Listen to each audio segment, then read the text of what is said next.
Mais qu'est-ce que le dharma? Dans la retraite, c'est pas comme une classe d'études, c'est pas comme un programme d'études. Dans un programme d'études, dans un cours, tous les jours, il faut donner de nouvelles informations. Il faut vérifier si la personne a besoin d'acquérir des informations. Mais en retraite, la retraite, il s'agit de répéter. C'est pas d'acquérir de nouvelles informations, de nouvelles techniques. Si vous faites la retraite de Vajrayogini de nombreuses fois, c'est pas que vous fassiez de choses différentes à chaque fois, donc vous faites la même chose à chaque fois. Donc à chaque fois, vous vous familiarisez avec la pratique. Et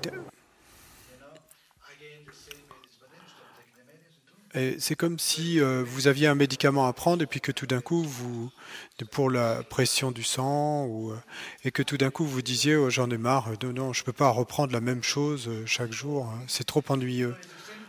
Ben, c'est la même chose. Et il faut qu'on prenne le même médicament chaque jour.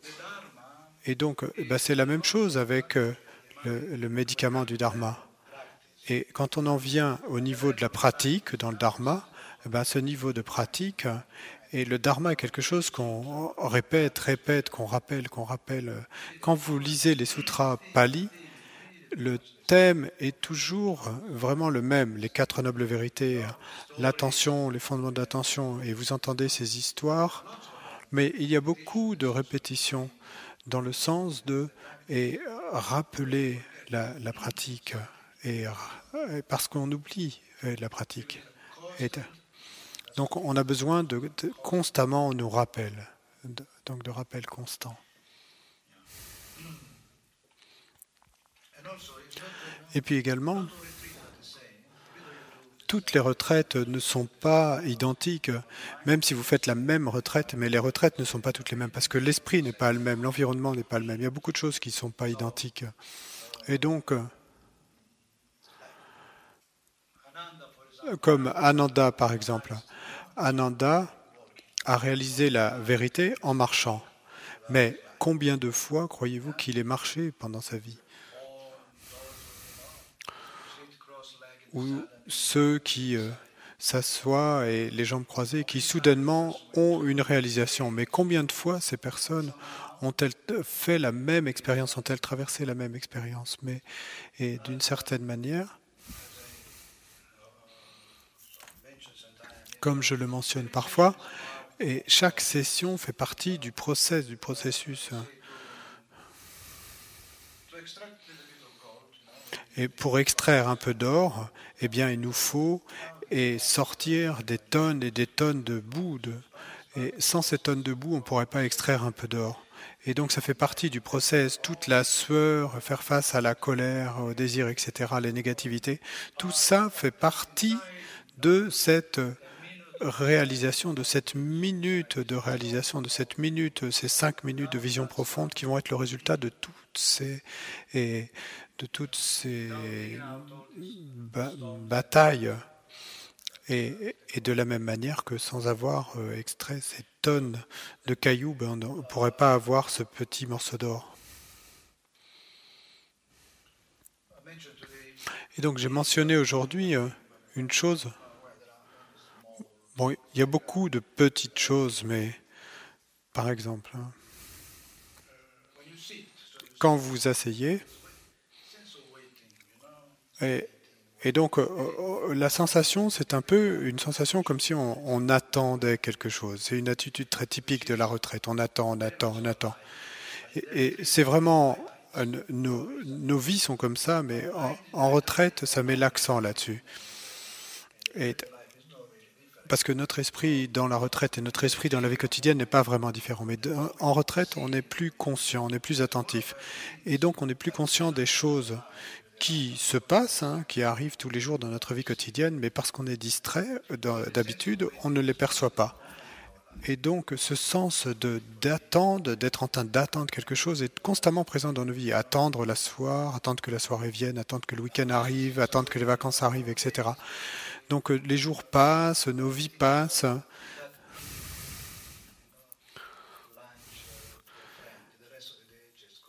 Et, mais on va passer on passe nos vies à attendre, attendre, attendre.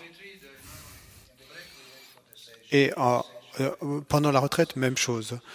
Pendant les pauses, on attend que la session arrive. Pendant la session, on attend que la pause arrive. Constamment attendre, attendre, attendre.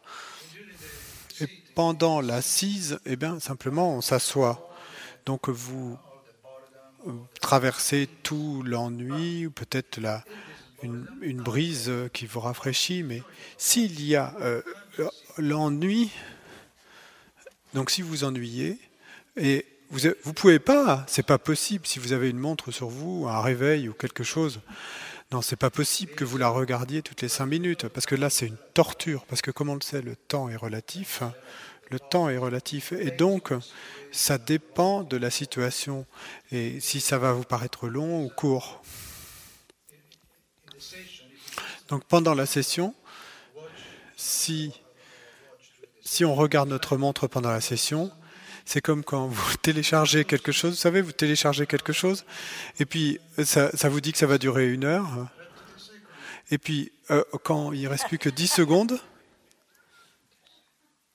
et 10 secondes, ça vous paraît interminable. Et puis vous allez prendre une douche, vous revenez, et en fait c'est toujours pas téléchargé, ça vous dit toujours 10 secondes. Donc, et combien de temps vont durer ces 10 secondes? Et puis après 9h30, disons, ça vous dit toujours 10 secondes. Donc ces 10 secondes durent éternellement. Je suis sûr que vous avez fait l'expérience de ça. Tout le monde va vite, tout va vite sauf les secondes. Les heures passent très vite, les secondes passent très lentement.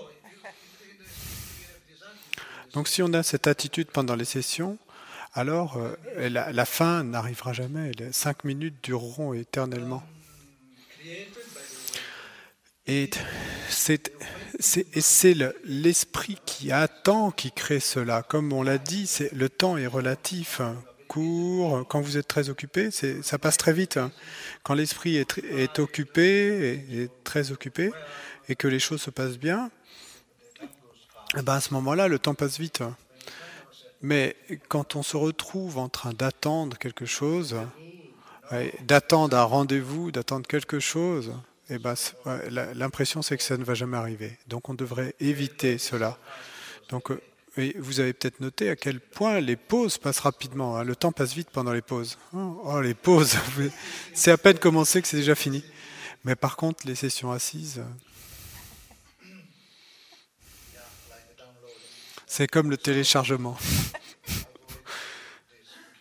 Et donc, évitez d'accroître cela en regardant vos montres.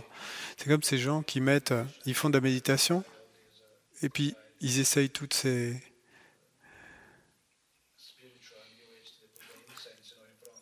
trucs New Age, donc, et donc ils mettent de l'encens devant eux, et quand l'encens sera complètement brûlé, ils arrêteront la session. Mais bon, si jamais ils se trompent et qu'ils mettent un encens qui brûle très peu vite, alors la session va être interminable. Ils vont souffler dessus pour accélérer la combustion. Donc si vous essayez le truc de l'encens, essayez les petits encens de Bangalore, vous savez, tout petit. Là, ça va durer 5 minutes, la session. C'est rapide. Quoi qu'il en soit, donc la bataille pendant les sessions, la chaleur, donc patience. On l'a mentionné, quelle est la marque d'un méditant? Comme on l'a dit, c'est pas la compassion, c'est pas l'amour, c'est pas la capacité à se concentrer. C'est pas cette habileté, non, c'est la patience. Le Bouddha a dit très clairement que le véritable reclus est celui qui est patient. Et l'ascétisme le plus élevé, le shramana royal, l'ascétisme est celui qui est patient, qui a la patience. Pourquoi? Parce que la patience a quelque chose à voir avec moi. Essayer de m'aider moi-même, d'accord? Comme on l'a mentionné à d'autres reprises, l'amour, la compassion, c'est facile. L'amour et la compassion, c'est très facile. Parce qu'il s'agit des autres. Hein. C'est facile d'avoir de la compassion pour les gens qu'on voit.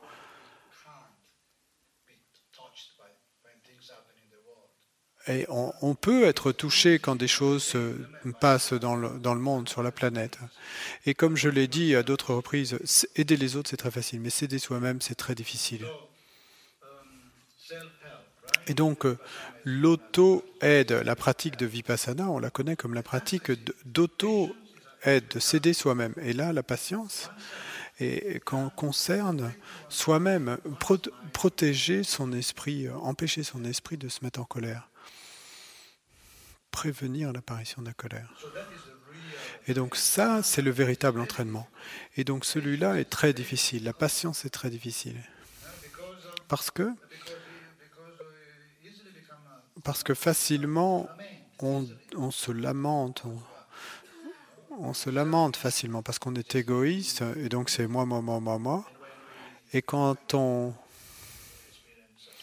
fait l'expérience de douleur pendant l'assise, particulièrement avec cette chaleur intense, cette moiteur, etc., et étant débutant, donc, et beaucoup d'autres facteurs. Donc c'est très difficile. C'est très difficile. Et si vous arrivez à ne pas réagir à ça, et d'être stoïque, d'accepter, ça c'est vraiment le signe. Ça c'est le méditant. Ça, c'est la marque d'être un bon méditant. Le bon méditant est quelqu'un qui est capable de faire ça, de ne pas réagir, parce que le méditant s'entraîne. Le méditant s'entraîne. Il entraîne son esprit, c'est un entraînement de l'esprit. Mais le méditant rencontre tant de difficultés, donc c'est ça qu'il fait, le méditant. Le méditant rencontre tant de difficultés, et la seule manière de surpasser ces difficultés, c'est avec la patience. Donc la vie du méditant est caractérisée par les difficultés. La vie du méditant est caractérisée jusqu'à la fin et jusqu'à la toute fin par les difficultés. Et donc, la capacité de supporter,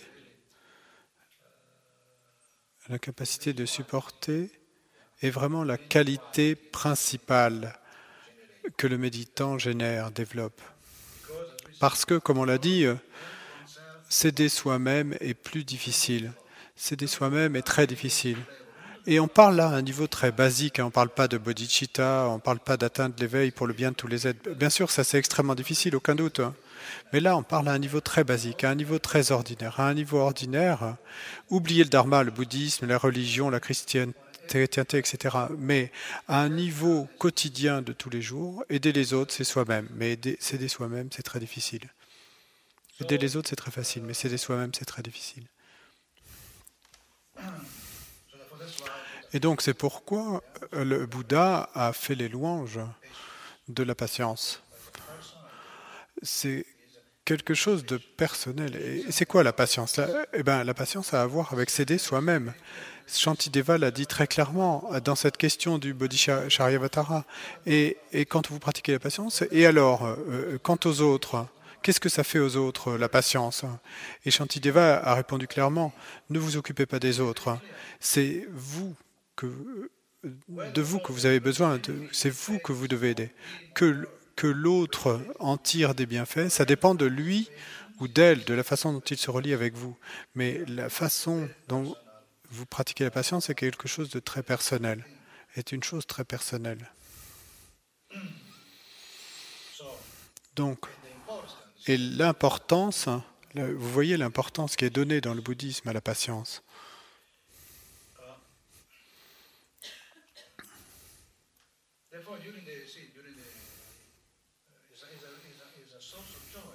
Et donc c'est une source de joie. Si vous retrouvez vous-même, que vous vous rendez compte, que vous endurez facilement les difficultés, que vous arrivez à les supporter, les sensations difficiles, etc., vous devriez vous complimenter vous-même et vous réjouir d'arriver à faire ceci. Et donc, nous, on a tendance à penser qu'un bon méditant, c'est quelqu'un qui peut voler dans le ciel et qui a des samadhis, qui est capable de se concentrer, etc. Et c'est vraiment le shamatha de base. La patience est le shamatha de base. Puisque depuis le tout début, on a fait l'expérience de toutes ces difficultés. Et donc, nous avons besoin de traiter d'abord avec ces difficultés. Et c'est quoi la patience? La patience, c'est la capacité de garder l'esprit calme tout en faisant l'expérience de la douleur, de l'inconfort. C'est ça la patience. Et donc, la qualité de cette paix, c'est pas une paix pleine de félicité, c'est un esprit qui n'est pas dérangé par l'inconfort, qui n'est pas dérangé par les choses désagréables. Donc, l'esprit qui n'est pas dérangé par les choses désagréables, c'est ça qu'on appelle la patience. Et c'est ça. Et ça, c'est le premier niveau de shamatha. Sans cela, sans ce premier niveau, et en aucune manière n'arriverons-nous à bâtir le reste.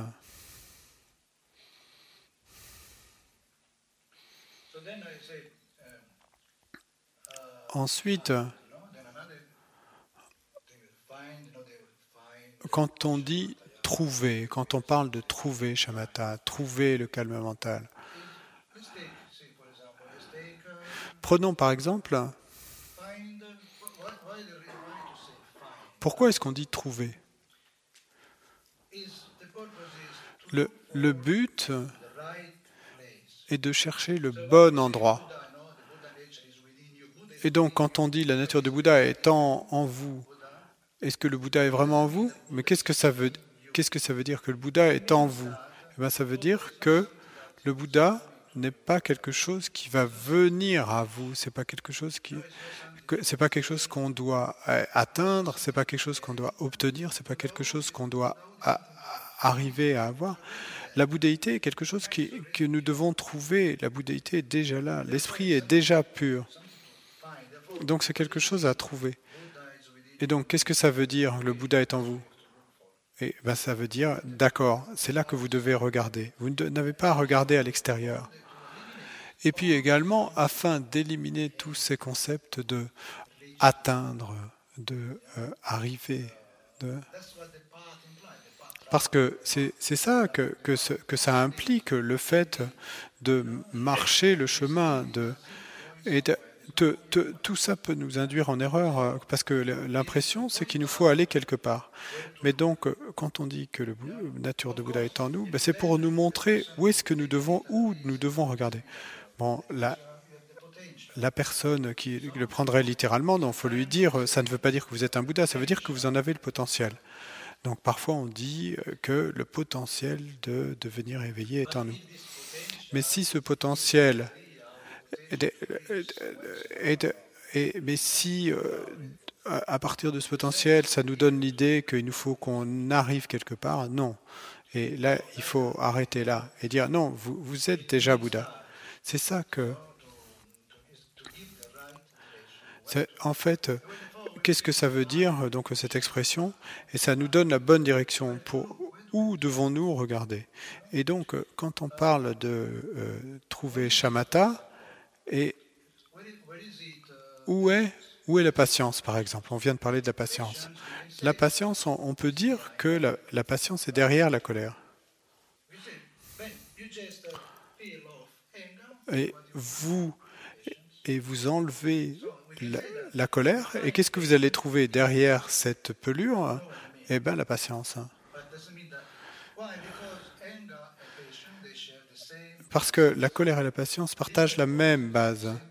Mais différentes causes, mais même base. Les causes de la colère, la base de la colère et la base de la patience sont les mêmes. La douleur. Si vous supportez la douleur, eh bien, on va parler de patience. Si vous ne supportez pas la douleur, on va parler de colère. Vous vous mettez en colère. Et à travers le raisonnement. Et donc, vous raisonnez de manière différente. Et donc, sur la base de la douleur et par un bon raisonnement, vous devenez patient. S'il y a un remède, pourquoi se faire du souci? Et s'il n'y a pas de remède, à quoi sert de se soucier? Donc, dans les deux cas, la base est la douleur, mais cette douleur peut mener à la colère, mais à travers... Donc, si vous vous dites « Oh mon Dieu, pourquoi moi ?» etc., bon, ben, le raisonnement va vous amener à la colère. Donc la douleur peut être la base de la colère, mais elle peut aussi être la base de la patience. Et donc en ce sens, derrière, on pourrait dire que derrière la colère, il y a la patience. Et on peut trouver la patience sur la même base que la colère.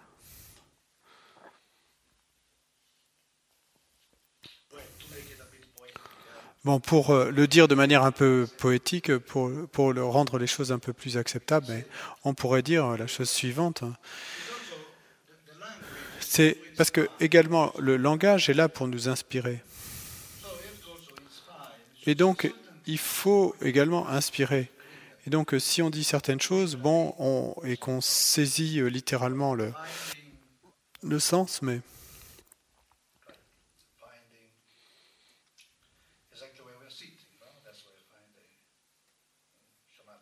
Et donc, c'est exactement à l'endroit où vous êtes assis que vous allez trouver shamatha. Parce que shamatha, c'est pas une question de bâtir quelque chose non plus. La paix et trouver la paix, c'est une question d'éliminer. Tous les dharmas, en fait, sont des éliminations. Tout ce qui est dans le dharma, pour comprendre l'esprit, eh ben, en fait, il faut arriver à comprendre ce que l'esprit n'est pas, ce que l'esprit n'est pas, ce que l'esprit n'est pas. Le dharma, c'est vraiment quant à ce que l'esprit n'est pas.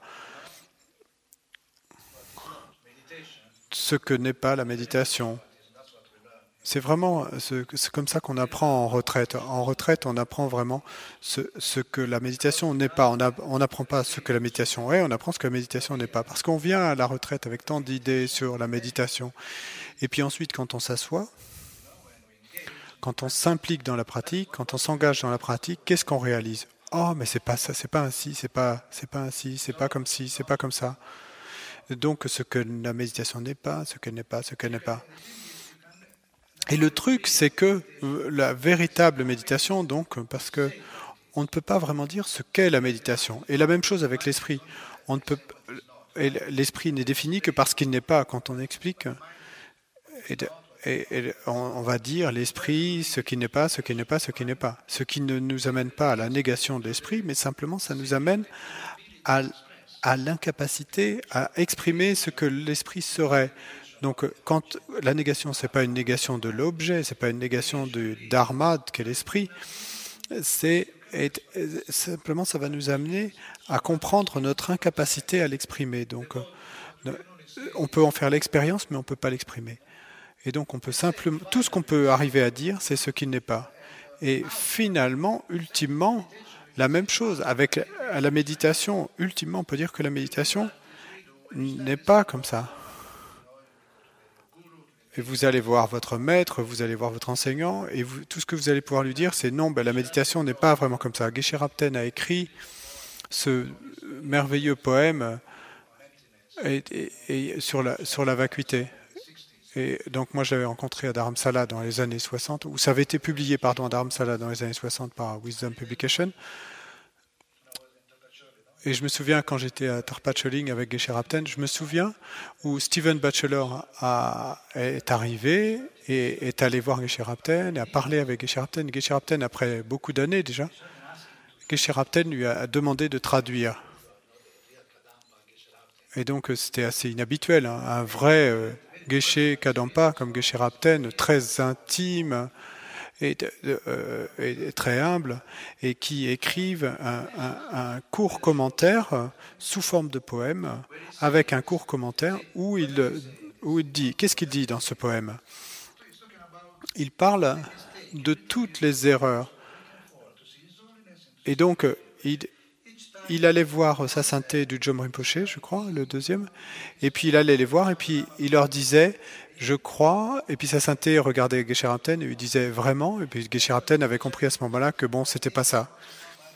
Ou Trijang Rinpoché, je crois, le deuxième. Et donc, vous allez voir Trijang Rinpoché, et puis il lui disait, je crois que Lama Tsongkhapa a dit, etc. Et Trijang Rinpoché lui disait, dans quel texte? Et bon, il comprenait que c'était pas ça. Et donc, il arrivait ainsi à progresser à travers ce que n'était pas, en découvrant cela. Bon, c'est pas comme un signe d'être humble. On ne révèle pas ses réalisations.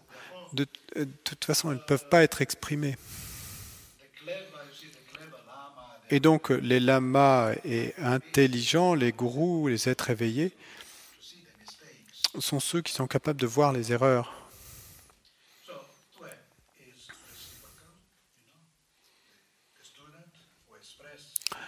Et donc, c'est l'étudiant qui, en s'exprimant, l'étudiant s'exprime et le maître est capable de voir ce qui n'est pas.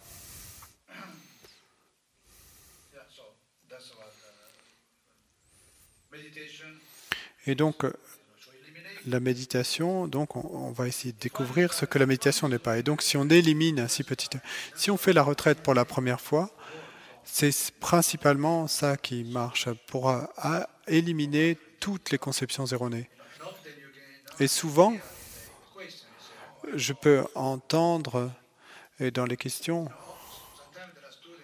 parfois il y a des étudiants qui viennent, qui sont nouveaux, et on dit, vous êtes sûr que c'est vraiment difficile?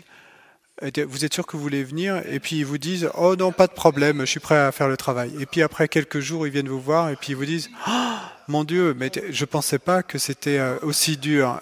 Et puis moi, je vais leur dire, mais je vous ai dit que c'était comme ça. Et ils vont me répondre, mais je pensais pas que c'était si dur. Et donc, on ne s'attend jamais à quel point ça peut être dur ou à ce qu'est vraiment la méditation. Et donc, équilibré.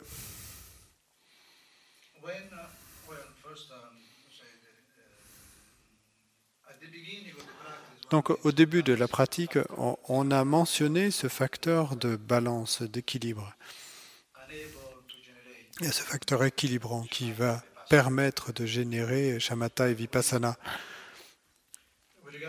Mais en ce qui concerne la respiration, donc il y a vraiment deux techniques. L'anapanasati, où l'attention est placée sur l'entrée des deux narines, au niveau des lèvres supérieures, donc la sensation de l'air à ce niveau-là. Donc ça, c'est ce que le Bouddha a enseigné dans le Satipatthana. Et comme je l'ai dit à d'autres reprises, Vipassana, en fait, il n'y avait pas une tradition Vipassana du temps du Bouddha. Même il y a 200 ans, il n'y avait pas de tradition Vipassana. Il n'y avait rien il n'y avait pas une école qui était connue comme Vipassana. Et les gens qui pratiquaient le Theravada, on ne parlait pas d'eux comme des pratiquants du Vipassana. Non, le Theravada, ils pratiquaient le Theravada. Ils pratiquaient les 37 ailes de l'éveil. Ils étudiaient l'Abhidharma, les sutras, etc. Mais vers la fin des années 1800 et le début du XXe siècle, il y a eu un revival de ce Satipatthana Sutta et qui a été pris comme la base de la pratique de Vipassana. Et ils ont commencé à parler de Vipassana, Vipassana, Vipassana. Ils ont commencé à faire ces retraites de 10 jours, etc. Mais avant, simplement, les gens allaient au monastère et puis pratiquaient. Et les laïcs également, dans des pays comme la Birmanie, les laïcs se joignaient à la Sangha et puis ils restaient aussi longtemps qu'ils voulaient, 1 semaine, 10 jours, 2 mois. Et ensuite, ils ont commencé dans ces pays à organiser pour les laïcs. Et donc les moines... les moines, leur vie est la pratique. Mais donc, c'est pour les laïcs qu'ils ont organisé ces retraites de 10 jours ou d'1 mois. Et donc, pour eux, ils ont fait ça. Et ensuite, c'est devenu à la mode. Et c'est à ça qu'on identifie la pratique de Vipassana, du Theravada, à ces retraites de 10 jours. On identifie le Vipassana à ces retraites de 10 jours. Et sur la base du Satipatthana Sutra, donc le Sutra Satipatthana, donc normalement, et dans les sutras Pali, le Bouddha donne un discours. Mais dans le Satipatthana Sutra, le Bouddha donne des instructions. Et donc c'est comme si quelqu'un était assis et que le Bouddha Shakyamuni, lui donne des instructions précisément sur ce qu'il doit faire. C'est comme un enregistrement. C'est comme un discours enregistré du Bouddha où il explique tout en détail. Dans les autres sutras, sont inspirants, sont des discours inspirants où il mentionne la pratique, mais le Bouddha n'était pas l'instructeur, seulement au début, peut-être la première année ou les 2 premières années. Mais ensuite, le Bouddha a établi la doctrine et a établi la Sangha. Et la Sangha a suivi très rapidement. Et donc, en un an, et le Bouddha avait déjà quelques milliers d'étudiants top class. Hein. Et en moins d'un an, il y avait déjà ces deux principaux disciples qui étaient arrivés. Hein. Et donc, eux donnaient les instructions. Le Bouddha inspirait et les disciples instruisaient, donnaient les instructions. Jésus a enseigné, mais qui a vraiment répandu et ces enseignements? Saint Paul. Sans Saint Paul, il n'y aurait pas de chrétienté. Et sans Shariputra, il n'y aurait pas d'Abhidharma. C'est toujours comme ça. Sans Marx, il n'y aurait pas Lénine. Sans Platon, il n'y aurait pas Socrate. Donc, il y a toujours quelqu'un qui inspire. Socrate est vraiment inspirant, inspiré. Et on se demande même s'il a vraiment existé parce qu'il n'a rien écrit. Mais qui a propagé la doctrine de Socrate? C'est Platon. Et qui a vraiment clarifié, a vraiment mis en mots sophistiqués la doctrine de Jésus? Saint Paul. Et Shariputra a eu la même fonction avec le bouddhisme. Shariputra. Quand Shariputra est mort, 3 mois avant le Bouddha, et le Bouddha a dit, le soleil s'est couché. Quand Shariputra est mort, le Bouddha a dit, il est mort avant Maudgalyana, et le Bouddha a dit, le soleil s'est couché. Et quand ils ont amené Revata, le frère de Shariputra, et donc quand il a amené et l'urne avec les cendres, et puis le bol de Shariputra, et ses robes au Bouddha, et le Bouddha a affirmé alors, le soleil du Dharma s'est couché. Le soleil du Dharma s'est couché. Donc Shariputra était vraiment...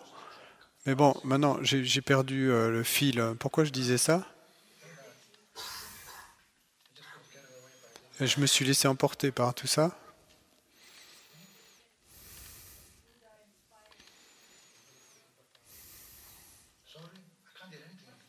J'entends rien.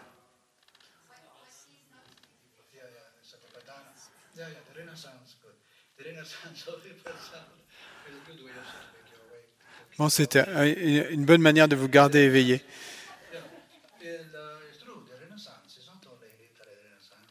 Et c'est vrai, la Renaissance, c'est pas seulement en Italie qu'on a eu une Renaissance, il y en a eu partout. Et donc la Renaissance de Vipassana. Donc c'est pourquoi maintenant, aujourd'hui, cette pratique existe de Vipassana. Et donc l'Anapanasati.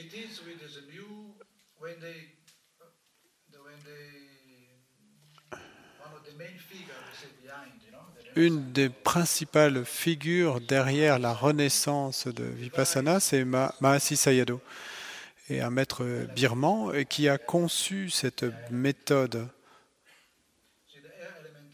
avec l'élément R. L'élément R, c'est... Quelqu'un a posé une question, j'arrive pas à trouver l'abdomen, la sensation sur l'abdomen, le mouvement de l'abdomen. Comment c'est possible de pas arriver à repérer le mouvement de l'abdomen? Parfois, les choses simples, parfois parce qu'on s'attend à des choses extraordinaires, ou on s'attend à ce que l'abdomen parte en boomerang. C'est pas comme une balle de basket. C'est très subtil. Hein. Et donc l'expansion et la contraction, c'est une contraction et une expansion de l'abdomen. Et donc l'abdomen, ce cadre, bon pour certains, ça va s'étendre vers le côté, pour d'autres devant. Bon, mais cette sensation quand vous inspirez, que vous expirez. Et il y a des gens qui le ressentent plutôt sur le haut, certains plus bas, certains plus. Mais il y a un mouvement autour de l'abdomen.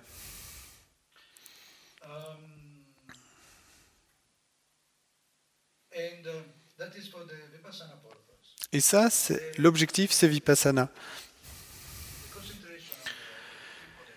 La concentration sur l'entrée des narines est plus propice à shamatha, alors que la contemplation de la zone de l'abdomen est propice à vipassana. Mais parce que l'objectif principal de la pratique ici est la vision profonde, on choisit l'abdomen. Mais également l'abdomen, ça aide pour faire baisser l'esprit.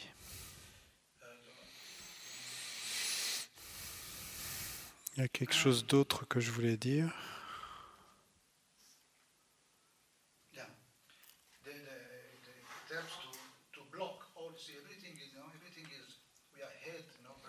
Parce que nous, tout est orienté pour nous vers le cerveau.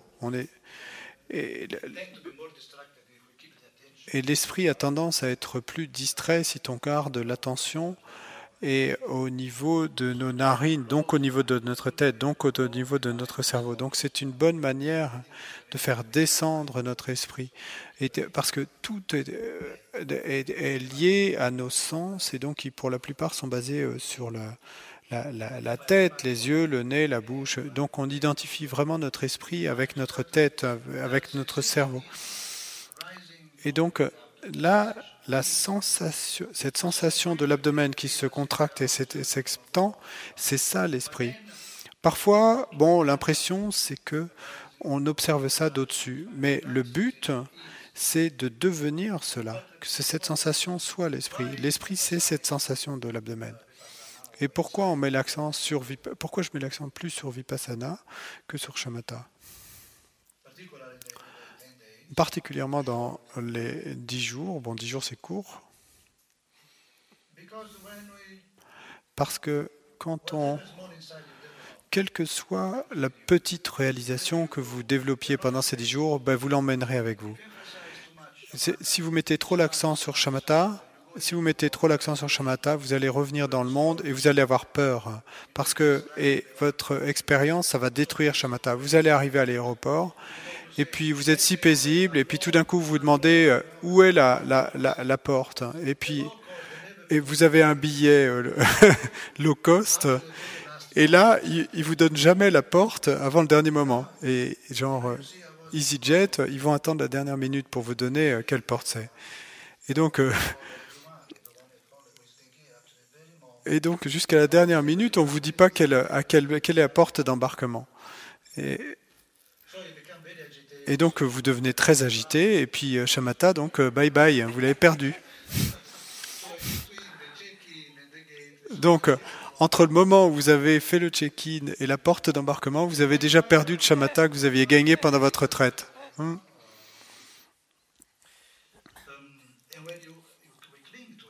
Et on saisit cela, parce que c'est une expérience paisible et pleine de félicité. C'est pour ça qu'on a peur de la perdre, cette expérience. C'est une expérience paisible et pleine de félicité. Et donc le monde est menaçant, parce que nous savons que le monde va endommager cette expérience. Parce que Shamatha a besoin d'un environnement et particulier, d'un environnement paisible.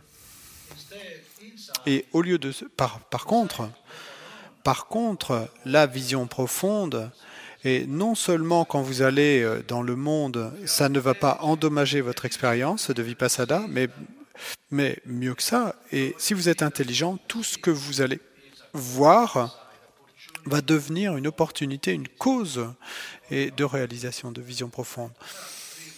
Quelles sont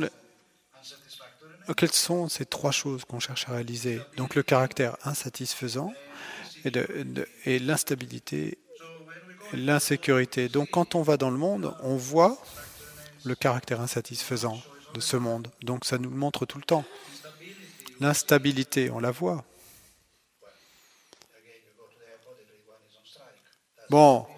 Et vous arrivez à l'aéroport, tout le monde est en grève. Ça c'est l'instabilité. Les choses changent.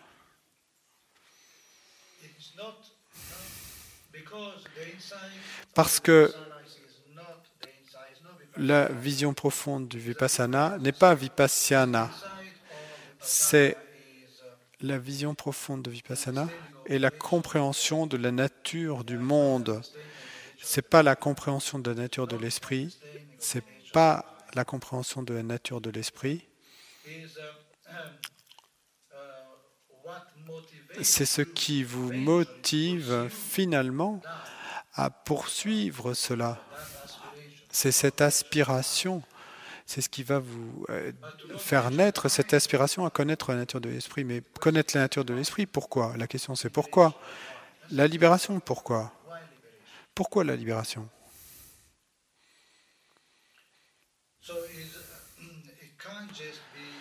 Ça ne peut pas être simplement la simple insatisfaction. C'est pas simplement l'insatisfaction de notre vie quotidienne qui va être la motivation pour notre recherche de la libération et de la bouddhité. Non, ça doit être une motivation plus profonde. Et donc, il nous faut une compréhension plus profonde de ce qu'on appelle dukkha. Et le Bouddha dit que la raison pour laquelle nous ne sommes pas libres, c'est parce que nous n'avons pas compris dukkha. Les moines, dit le Bouddha, il y a une raison pour laquelle vous n'êtes pas libre. Et cette raison, c'est que vous n'avez pas compris dukkha. Et donc, la compréhension, normalement, quand on entend ce mot compréhension, et on associe cela avec quelque chose de très élevé, avec des concepts très élevés. Compréhension de la vérité, compréhension de la vacuité, compréhension de la nature de l'esprit, etc. Mais le truc, la chose même que le Bouddha a enseigné, c'est la première chose dans le noble sentier octuple, c'est la compréhension juste. Et compréhension juste de quoi? Compréhension juste de dukkha, compréhension juste de la souffrance. Et donc, la compréhension juste. Et donc, ça veut dire que la compréhension de la souffrance est une grande réalisation. Parce que comprendre la souffrance, ça veut dire renoncement. Et le renoncement est la porte d'entrée à la liberté. On pourrait presque dire qu'au niveau que le renoncement est la porte d'entrée à la liberté, et on pourrait même dire que le renoncement est lui-même la liberté. Comme on dit que shamatha est vraiment shila, de la même manière. Shamatha commence vraiment avec shila dans le sens que on simplifie sa vie, modération, restreindre les sens, etc. Donc on commence avec ça, l'éthique, la moralité. Et de la même manière, parce que le renoncement, c'est émerger de manière définitive.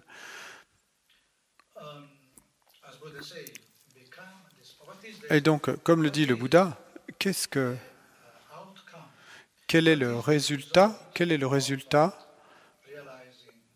de réaliser dukkha, de comprendre dukkha? C'est quoi le résultat? Qu'est-ce que ça fait à l'esprit? Le Bouddha dit que l'esprit, quand on comprend dukkha, devient sans passion. Devient sans passion, détaché.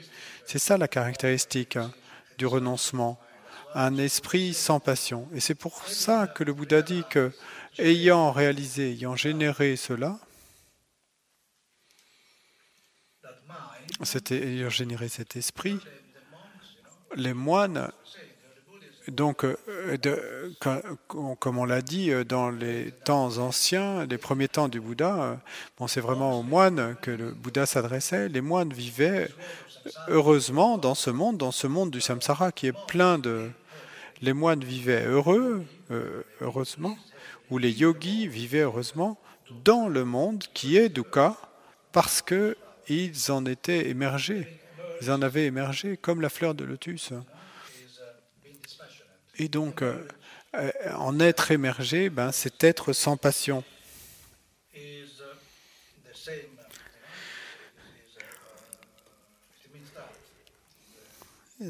La signification est la même. La réaction qu'on a au monde, la réaction du yogi ou du moine, parce qu'il a compris dukkha, c'est que ce monde ne vaut pas la peine qu'on s'y accroche.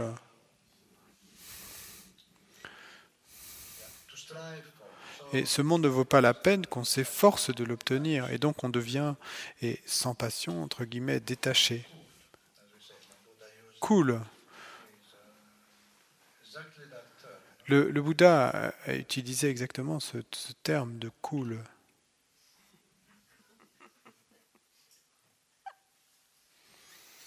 Je crois que c'est au sens de rafraîchissant aussi. Hein, je suis pas sûr.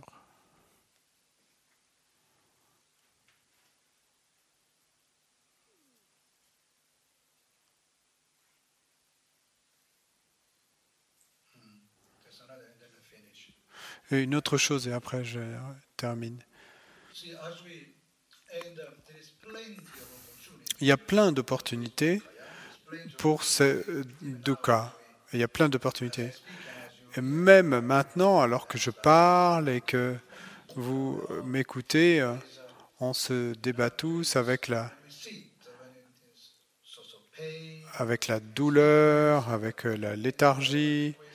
Il y a toujours cette question de on cherche des méthodes pour régler ça, pour se débarrasser de ça. Et le truc, c'est qu'on voit que quand on est submergé par tous ces obstacles, ben, quelle est la question alors? Ben, la question, c'est comment puis-je méditer? Donc on voit, donc on pense, je suis endormi, léthargique, plein de douleurs, je suis confus, plein de doutes, comment puis-je méditer? Eh ben, c'est la même chose de dire je suis malade, comment pourrais-je prendre de médicaments? C'est exactement la même chose. Je suis malade, comment puis-je prendre le médicament? Voulant dire, il faudrait qu'on soit en bonne santé pour pouvoir prendre le médicament? C'est ça que ça veut dire quand on dit je suis malade, je ne peux pas prendre de médicaments. Je ne peux pas prendre de médicaments parce que je suis malade. Vous voyez l'absurdité de cette affirmation? Ben, c'est la même chose. Parce que nous, ce qu'on dit, c'est je ne peux pas prendre de médicaments parce que je suis malade. Mais si vous dites ça à un médecin, ils vont appeler, ils vous amener à l'hôpital psychiatrique. Je ne peux pas prendre de médicaments. Je peux pas prendre de médicaments parce que je suis malade. Mais où et quand allez-vous prendre le médicament alors? Quand vous êtes en bonne santé? Bien sûr que nous prenons le médicament quand nous sommes malades. Quand autrement? Et donc, maintenant, ben, nous sommes malades avec toutes nos perturbations mentales, quelles qu'elles soient. Et c'est quoi le médicament? Eh bien, c'est la pleine conscience, c'est l'attention. Et quand est-ce qu'on l'applique? Et quand vous allez bien? Quand vous allez simplement être pleinement conscient, attentif à la félicité? La concentration, l'absorption, il n'y a pas d'attention là. On est absorbé. Donc quand vous allez sortir de cet état, vous allez vous dire, bon, j'étais absorbé. Dans Shamatha, il n'y a pas d'investigation. Dans Shamatha, il n'y a pas d'analyse.